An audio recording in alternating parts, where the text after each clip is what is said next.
Hello everyone, सबसे पहले तो हैप्पी होली सबको।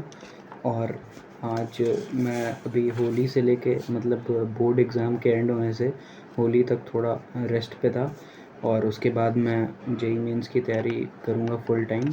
और उसके लिए एक डेडिकेटेड सीरीज़ होगी जिसका नाम होगा monk mode series. Anyways, not talking about that, उसकी वीडियोस आ जाएंगी शॉर्ट फॉर्म में। खैर, आज ये वीडियो बहुत ज़्यादा इंटरेस्टिंग टॉपिक पे मैं बना रहा हूँ। मैंने सोचा कि क्योंकि मेरा 12th बोर्ड एग्ज़ाम ख़त्म हो गया, तो क्यों ना मैं एक ऐसा वो बनाऊँ, एक ऐसी शीट में जिसमें मेरे पूरी एकेडमिक समराइजेशन होगा। मतलब एक पूरा स्पेक्ट्रम ऑफ माय एकेडमिक्स, जो कि ये भी डिपेक्ट करेगा कि मेरी एकेडमिक्स की पोजीशन कैसी थी। अब इसको बनाने में मुझे ज़्यादा टाइम तो नहीं लगा क्योंकि सब कुछ मेमोरी में था। And even the first day of my school, which was in UKG, I remember that first day of my school मुझे याद है बहुत अच्छे से। खैर, उसकी बात नहीं करते हैं because it is not an interesting topic. Anyways, तो अब बिना किसी टाइम वेस्ट किए हुए मैं आप लोगों को वो स्पेक्ट्रम दिखाता हूँ। ओके, तो क्योंकि ये थोड़ा कॉम्प्लिकेटेड है तो इसको मैं आपको समझाता हूँ। तो वाई एक्सेस पे मैंने लिखा है रिज़ल्ट, जिसका मैग्नीट्यूड आप अपने हिसाब से ऑब्ज़र्व कर सकते हैं। और एक और चीज़ ये मैंने नोटिस करी कि ये मेरा एक एकेडमिक ग्राफ जो है ये एक साइनोसॉइडल ग्राफ है।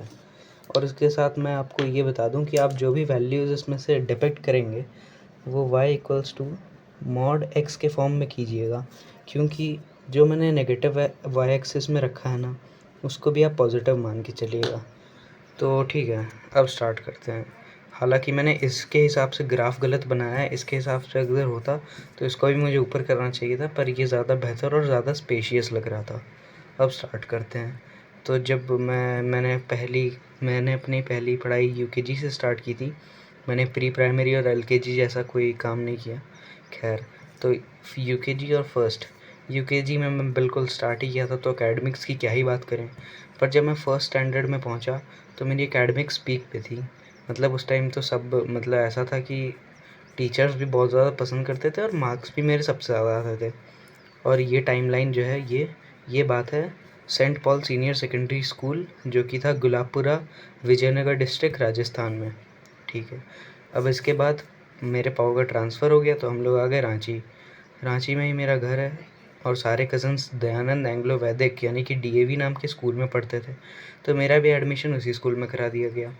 अब क्योंकि घर पे कज़न्स थे, जॉइंट फैमिली में रह रहे थे, तो कुछ भी पढ़ना नामुमकिन था। ये आप शायद समझ पा रहे होंगे, क्योंकि कज़न्स के साथ तो खेलने में ही टाइम चला जाता था। तो मेरी परफॉर्मेंस इतनी ख़राब थी कि मैं फ़ेल होने की कगार पे था। मतलब फर्स्ट के बाद सीधा सेकंड में, मतलब क्लास में सबसे आगे और ऑलमोस्ट क्लास में सबसे पीछे। तो ये काफ़ी ख़राब सेटबैक होता है। तो सिर्फ़ और सिर्फ इसी चीज़ को मद्देनज़र रखते हुए मेरे घर वालों ने ये डिसीजन लिया कि जॉइंट फैमिली में रहने की वजह से एकेडमिक्स पे काफ़ी गहरा असर पड़ रहा है, तो क्यों ना मैं थर्ड से अगले स्कूल में चला जाऊँ, जो कि लखनऊ में था। और लखनऊ में भी मेरे पापा का ट्रांसफ़र हुआ था। मेरे पापा ने अपना कोर चेंज किया था। इस समय वो माइनिंग फील्ड में थे और अब वो सेल्स फील्ड में आ गए थे। खैर, इस बारे में बात नहीं करते हैं।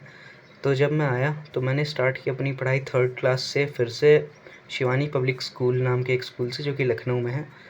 और फिर मेरी परफॉर्मेंस इतनी अच्छी थी कि मैं क्लास में सेकंड आया था। मैं फर्स्ट तो नहीं आ पाया था, पर मैं सेकंड आया था और कुछ ही मार्क्स से पीछे रह गया था। ठीक है, अब आगे बढ़ते हैं। जैसे ही मैं फोर्थ क्लास में आया तो एक ये भी फैक्टर होता है कि आप जितना ज़्यादा घुल मिल जाते हैं उतना ज़्यादा पढ़ाई कम हो जाती है। मेरे साथ तो यही होता है। आप लोग बताइएगा कि आपके साथ ऐसा होता है कि नहीं, कमेंट में। तो थर्ड, फिर फोर्थ, फिर फिफ्थ, ऐसे करते करते मेरी परफॉर्मेंस इतनी कम होते गई। इसको मॉड की तरह से ट्रीट कीजिएगा। मतलब ये इक्विवेलेंट टू ये है, ठीक है। तो मेरी परफॉर्मेंस बहुत कम हुई। सिक्स्थ में एकदम ही कम हो गई। फिर मेरे पापा ने सोचा कि स्कूल चेंज करा देते हैं, पर फिर मैंने ज़िद करके स्कूल चेंज ना करवाने का फ़ैसला लिया, क्योंकि क्योंकि मेरे दोस्त बहुत अच्छे बन गए थे इस स्कूल में। खैर, अब उसके बाद तो मेरे पापा ने सोचा कोचिंग लगवा देते हैं। यहाँ तक मैंने कोई कोचिंग वगैरह नहीं करी थी। इसके बाद यहाँ से मैंने कोचिंग स्टार्ट करी, तो ग्राफ थोड़ा सा ऊपर गया, जो कि सच में ऊपर गया था। मतलब मैं मैथ्स में काफ़ी अच्छा हो गया था इसके बाद। पर वो ओवरऑल रिज़ल्ट पे उतना ज़्यादा इफ़ेक्ट नहीं कर पाया, क्योंकि कोचिंग जो है वो सेवन्थ के मेरे ख्याल से हाफ ईयरली के बाद से लगी थी, और फाइनल में score card unit test 1, unit test मतलब सारे यूनिट टेस्ट्स का जोड़ा जाता है। खैर, तो यहाँ तक की टाइमलाइन हो गई शिवानी पब्लिक स्कूल लखनऊ की। अब इसके बाद स्कूल चेंज हो ही गया। कारण तो कुछ खास नहीं था, पर क्योंकि मेरे मम्मी की एक मित्र हैं, उन्होंने सजेस्ट किया था इस स्कूल के बारे में, बहुत अच्छा स्कूल था, नया नया खुला था। तो मेरी मम्मी ने कहा चलो ठीक है, तो यहाँ पर एडमिशन हो गया। और जब यहाँ पे एडमिशन हुआ तो लॉकडाउन लग गया 8th क्लास में ही। तो अब इसको पीक मैंने किया तो पीक पे है, पर ये पीक है नहीं, क्योंकि लॉकडाउन चल रहा था और सारे बच्चे जो है ऑनलाइन एग्ज़ाम में छाप छाप के दे रहे थे। फिर भी रिज़ल्ट का मैग्नीट्यूड मैं इसी से कंपेयर करके लिख सकता हूँ, तो ये पीक था। फिर सेम फैक्टर, जो फैक्टर यहाँ पे आया, एग्जैक्टली सेम फैक्टर यहाँ पे मेरे साथ आया। वो फैक्टर ये था कि जितना ज़्यादा आप घुल मिल जाते हैं, उतना आपका रिज़ल्ट कम होता जाता है। तो 8th में बहुत अच्छा था, टीचर्स को बहुत एक्सपेक्टेशन थी, 9th में भी मतलब अच्छा ही मानूँगा। 10th में थोड़ा सा रिज़ल्ट ख़राब हो गया था। अब मैं अपना 10th का परसेंटेज डिस्क्लोज़ कर देता हूँ, which was 83, which was very poor, but though it is considered good in ICSE। Anyways, अब ये ICSE बोर्ड था by the way, Mary Gardiner's convent school sector P। अब उसके बाद आती है 11th क्लास और मैंने डिसीजन लिया JEE देने का। और JEE में मैंने FIITJEE से डमी लिया, और डमी था इस स्कूल में, Mary Gardiner's convent school Ashiyana branch, which was CBSE। Both the schools are run by brothers. Anyways, not talking about that. And you can clearly see the graph, 11th was the lowest, because सबको पता है कि syllabus एकदम से change हो जाता है 10th के बाद, और बहुत वास्ट भी हो जाता है। ठीक है, अब उसके बाद फिर 11th के बाद 12th आई, और मैंने जैसे तैसे करके ग्राफ को फिर से ऊपर किया। तो ये था मेरा academic spectrum. Hope you guys liked it. Make sure you are subscribed. Thank you.